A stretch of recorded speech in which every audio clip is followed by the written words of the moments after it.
4వ తరగతి తెలుగు పాఠ్యపుస్తకంలోని వినాయక చవితి అనే పాఠ్యభాగంలో ఉన్న ముఖ్యాంశాలను, ప్రశ్నలకు జవాబులను, పదజాలము, వ్యాకరణాంశాలన్నింటినీ ఈ వీడియోలో తెలుసుకుందాం. హిందువులు జరుపుకునే ముఖ్యమైన పండుగలలో వినాయక చవితి ఒకటి. ఆ పండుగ విశేషాలు, పండుగ ప్రాధాన్యతను, సంస్కృతిని తెలియజేయడమే ఈ పాఠం యొక్క ముఖ్య ఉద్దేశము. వినాయక చవితినే వినాయక చతుర్థి లేదా గణేష చతుర్థి అని కూడా అంటారు. ఈ పండుగ భాద్రపద మాస శుక్లపక్ష చతుర్థి నాడు వస్తుంది. అయితే పూర్వకాలంలో గజాసురుడు అనే ఒక రాక్షసుడు ఉండేవాడు. అతను దేవతల్ని నానా ఇబ్బందులకు గురి చేస్తూ ఉంటాడు. అప్పుడు దేవతలంతా కూడా పరమశివుణ్ణి వేడుకోగా అతను గజాసురుణ్ణి సంహరించి ఆ గజాసురుని యొక్క తలతో కైలాసానికి తిరిగి వస్తూ ఉంటాడు. ఆ విషయం పార్వతీదేవికి తెలిసి స్నానం చేసి సిద్ధంగా ఉందాము అని అక్కడ ఎవరూ లేకపోవడం చేత నలుగుపిండితో ఒక అందమైన బాలుని బొమ్మను చేసి దానికి ప్రాణం పోసి అక్కడ కాపలాగా ఉంచి స్నానానికి వెళ్తుంది, లోపలికి ఎవరిని రానివ్వవద్దు అని చెప్పి. అప్పుడే ఆ పరమశివుడు అక్కడికి వస్తాడు. లోపలికి వెళ్దామంటే ఆ బాలుడు అడ్డగిస్తూ ఉంటాడు. పరమశివుడికి కోపం వచ్చి ఆ బాలుడి యొక్క తలను నరికివేస్తాడు. ఈ విషయం తెలుసుకుని పార్వతీదేవి బయటికి వచ్చి విలపిస్తూ ఉంటుంది. దాంతో ఏం చేయాలో అర్థం కాక పరమశివుడు ఆ గజాసురుడి తలను, అంటే ఆ ఏనుగు తలను ఆ బాలుడికి అంటించి మళ్ళీ ప్రాణం పోస్తాడు. అతనికి గణేశుడు అని చెప్పి పేరు పెట్టి అల్లారు ముద్దుగా పెంచుకుంటూ ఉంటారు. ఆ గణేశుడికి అనింద్యుడు అనేటటువంటి ఒక ఎలుకను వాహనంగా ఇస్తారు. కొంతకాలం తర్వాత కుమారస్వామి జన్మిస్తాడు శివపార్వతులకు. కుమారస్వామికి నెమలి వాహనంగా ఇస్తారు. ఒక రోజున దేవతలంతా కూడా శివుడి వద్దకు వచ్చి, మాకొక గణనాయకుడు కావాలి, మీ ఇద్దరు కుమారుల్లో ఎవరో ఒకరిని మాకు నాయకుడిగా నియమించండి అని కోరుకుంటారు. దాంతో శివుడు ఇద్దరికీ ఓ పరీక్ష పెడతాడు. ముల్లోకాలలో ఉన్నటువంటి అన్ని పుణ్య నదుల్లో ముందుగా ఎవరు స్నానం చేసి వస్తారో వారికి ఈ గణనాయకుడి పదవి లభిస్తుంది అని తెలియజేస్తాడు. చెప్పడం ఆలస్యమే లేదు, కుమారస్వామి నెమలి వాహనం ఎక్కి ఆకాశంలోకి ఎగిరిపోతాడు. వినాయకుడికి ఎలక వాహనం. ఆ ఎలుక వాహనంతో అతను ముల్లోకాలు ఎలా తిరగాలో అర్థం కాదు. దాంతో ఒక ఉపాయం వస్తుంది ఆ వినాయకుడికి. నారాయణ జపం పఠిస్తూ తల్లిదండ్రుల చుట్టే 3 ప్రదక్షిణలు చేస్తాడు. అంతే, కుమారస్వామి ఏ పుణ్యతీర్థానికి వెళ్ళి స్నానం చేసి బయటికి వస్తాడో కుమారస్వామి కంటే ముందే గణేశుడు స్నానం చేసి బయటికి రావడం చూస్తాడు. అన్నీ తిరిగి వచ్చేలోపు మళ్ళీ గణేశుడు అక్కడే ఉంటాడు. దాంతో తన తప్పు తెలుసుకొని, తల్లిదండ్రుల గొప్పతనాన్ని తెలుసుకొని గణేశుణ్ణి అభినందిస్తాడు. ఆ రోజే ఆ గణేశుణ్ణి గణనాయకుడిగా నియమిస్తాడు శంకరుడు. ఆ రోజు నుండే గణేష చతుర్థిగా ప్రసిద్ధి పొందుతుంది. అది భాద్రపద మాసంలో శుక్లపక్ష చతుర్థి నాడే జరిగింది. కాబట్టి అదే రోజు మనందరము కూడా వినాయక చవితి పండుగను జరుపుకుంటూ ఉన్నాం. ఆ రోజున మట్టితో చేసినటువంటి విగ్రహానికి పూజలు చేస్తారు. అనేక రకాల పూలు, 21 రకాల ఆకులతో పూజిస్తూ ఉంటారు. వినాయకుడికి ఇష్టమైనటువంటి ఉండ్రాళ్ళు, లడ్డూలు, కుడుములు, పండ్లు నైవేద్యంగా సమర్పిస్తారు. తరువాత నిమజ్జనం రోజు సముద్రంలో కానీ, నదిలో లేదా చెరువులో లేదా బావిలో ఆ వినాయక విగ్రహాన్ని నిమజ్జనం చేస్తారు. తెలంగాణ రాష్ట్ర రాజధాని అయినటువంటి హైదరాబాదులో కూడా భారీ ఎత్తున గణపతి విగ్రహాలను ఏర్పాటు చేసి 9 రోజుల పాటు పూజా కార్యక్రమాలు నిర్వహిస్తూ ఉంటారు. ఈ వినాయక చవితి, ఈ 9 రోజుల నవరాత్రులలో మతాలతో సంబంధం లేకుండా ప్రతి ఒక్కరూ పాల్గొంటారు. ముస్లిం సోదరులు సైతం ఈ నిమజ్జనోత్సవంలో మంచినీరు అందించడం, పందిళ్ళు వేయడం వంటివి చేస్తూ ఉంటారు. కాబట్టి ఈ పండుగలలో జాతీయ సమైక్యత అనేది ఉట్టిపడుతూ ఉంటుంది అని చెప్పవచ్చు. ఇది పాఠ్యభాగంలో ఉన్న ముఖ్యమైనటువంటి విషయం. తర్వాత ఈ అభ్యాసాలను గమనించినట్లయితే ఒక గద్య భాగం ఇవ్వడం జరిగింది. అందులో పదాలు తారుమారయ్యాయి, వాటిని సరిచేసి రాయాలి. ఒక చవితి నాడు వినాయకుడు దేవతల పూజలు అందుకొని తిరిగి వస్తున్నాడు. దారిలో వినాయకుని బాణ పొట్టను చూచి చంద్రుడు నవ్వాడట. దానికి కోపించిన పార్వతీదేవి చవితి నాడు చంద్రుణ్ణి చూసిన వారికి నీలాప నిందలు వస్తాయని శపించింది. దానికి భయపడిన మునులు, దేవతలు శాప పరిహారం చేయమని కోరారు. పూజ చేసి పూజాక్షతలు తలపై ఎవరు చల్లుకుంటారో వారికి ఎలాంటి నీలాప నిందలు రావని చెప్పినట్లు పురాణాలు చెబుతున్నాయి.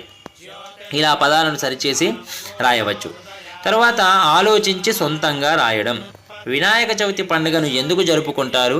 మీ సొంత మాటల్లో రాయండి. శివపార్వతుల కుమారుడైన వినాయకుడు, కుమారస్వామి, ఈ ఇద్దరిని దేవతలకి నాయకుడుగా చేయడానికి ఒక పరీక్ష పెడతాడు ఆ శివుడు. 3 లోకాలలో ఉన్నటువంటి పుణ్యతీర్థాలన్నింటిలో స్నానమాచరించి ఎవరు ముందుగా తిరిగి వస్తారో వారికి గణనాయకుడు పదవి లభిస్తుంది అని తెలియజేస్తాడు శివుడు. దాంతో కుమారస్వామి తన నెమలి వాహనం ఎక్కి ఆకాశంలోకి ఎగిరిపోతాడు. వినాయకుడికి ఎలుక వాహనము, దాంతో ముల్లోకాలు ఎలా తిరగాలో తనకు అర్థం కాదు. దాంతో నారాయణ మంత్రం జపిస్తూ తన తల్లిదండ్రుల చుట్టూ 3 ప్రదక్షిణలు చేస్తాడు. కుమారస్వామి ఏ నదిలో స్నానం చేసి బయటికి వస్తాడో అంతకంటే ముందుగానే వినాయకుడు స్నానం ఆచరించి వెళ్ళిపోతూ కనిపిస్తాడు. చివరికి అన్ని నదులలో స్నానం చేసి వచ్చేలోపు వినాయకుడు మళ్ళీ అక్కడే ఉంటాడు. అప్పుడు కుమారస్వామి చేసిన తప్పు తాను తెలుసుకొని తల్లిదండ్రుల గొప్పతనాన్ని గ్రహించి వినాయకుడి యొక్క తెలివిని ప్రశంసిస్తాడు. ఆ రోజే వినాయకుడు గణనాయకుడు అవుతాడు. ఏ రోజైతే వినాయకుడు గణనాయకుడు అయ్యాడో ఆ రోజునే వినాయక చవితి పండుగ మనం జరుపుకుంటూ ఉంటాం. వినాయకుని విగ్రహాలను మట్టితోనే ఎందుకు చేయాలి? పార్వతీదేవి నలుగు పిండితో అందమైనటువంటి ఒక బాలుణ్ణి చేసి ప్రాణం పోసింది. తర్వాత వినాయకుడి పూజలు కూడా మట్టి విగ్రహం పెట్టడమే మన సంప్రదాయంగా వస్తుంది. ఆ మట్టి విగ్రహాన్ని మనం నీటిలో నిమజ్జనం చేసినప్పుడు నీరు కలుషితమయ్యే అవకాశం అసలు ఉండదు. ఆ మట్టి అనేది నేలలో చాలా త్వరగా కలిసిపోతుంది. అదే ప్రస్తుతం రకరకాల కృత్రిమ రంగులతో తయారు చేసినటువంటి విగ్రహాలు నీటిలో వేస్తే నీరు మొత్తం కలుషితమైపోతాయి. కాబట్టి తప్పనిసరిగా మట్టి విగ్రహాలనే వాటికే మనం పూజ చేయాలి. మీ ప్రాంతంలో వినాయక చవితి ఉత్సవాలు ఎట్లా జరుపుకుంటారో రాయండి. ఆ రోజు మీరేం చేస్తారు? మా ప్రాంతంలో రోడ్ల మీద భారీ వినాయకులను ఏర్పాటు చేస్తారు. ఆ వినాయకుల వద్ద ప్రతిరోజు సాయంకాలం పూట పూజలు నిర్వహిస్తారు. అనేక భజనలు చేస్తూ ఉంటారు. ఆధ్యాత్మిక గీతాలను ఆలపిస్తూ ఉంటారు. అనేక సాంస్కృతిక కార్యక్రమాలు కూడా నిర్వహిస్తారు. అలాగే ప్రసాదాలను కూడా పంచిపెడుతూ ఉంటారు.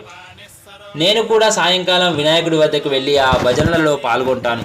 భక్తి గీతాలు నేను కూడా ఆలపిస్తాను. ప్రసాదాలను అందరికీ పంచిపెడతాను. తర్వాత పదజాలాంశాలు. ఒక అక్షరానికి అదే అక్షరం ఒత్తుగా ఉన్న పదాలు అంటే ద్విత్వాక్షరాలు.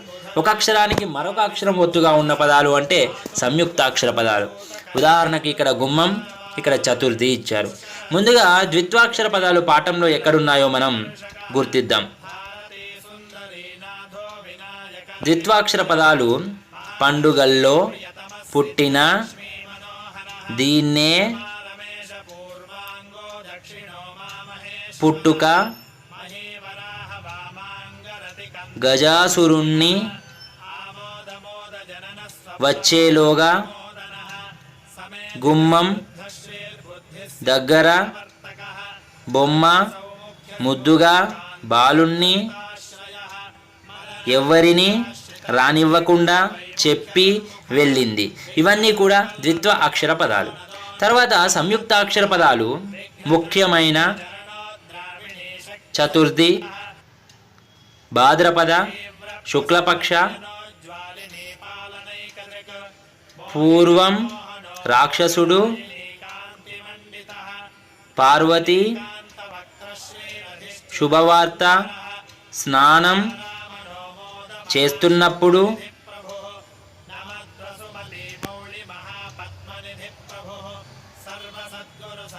పుత్ర, పార్వతి. ఇవన్నీ కూడా సంయుక్తాక్షర పదాలు. తరువాత అభ్యాసము. ఇచ్చిన ఆధారాలతో పదాలు రాయండి. నీరు, జలం, పండు, ఫలం, జాగా, స్థలం, సమయం, కాలం, రంధ్రం, బిలం, వరి పండేది, పొలం, పెన్ను, కలం, తోక, వాలం, నాగలి, హలం, శక్తి, బలం. భాషను గురించి తెలుసుకుందాం. కింది వాక్యాలలోని నామవాచక పదాల కింద గీత గీయండి.